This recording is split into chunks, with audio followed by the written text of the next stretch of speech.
Բայց չեք մտածում, որ այդ ամեն ինչը փոշու բուն է։ Փոշին է պատում մեր քաղաքը, ու մենք ապրում ենք այդ փոշու մեջ։ Այդ փոշին շնչում ենք, մենք հլը հեչ։ Մեր երեխաներն են շնչում այդ փոշին ու հիվանդանում։ Բա ուր է մեր Երևանը։ Իր տուֆերով,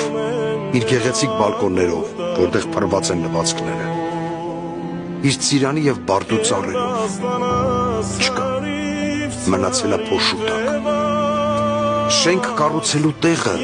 այգիներ կառուցեք, մանկական խաղահրապարակներ կառուցեք, հիշողություններ կառուցեք, մարդկային հարաբերություններ կառուցեք, որ վաղը մյուս օրը ձեր թորնիկը ձեզ հարցնի,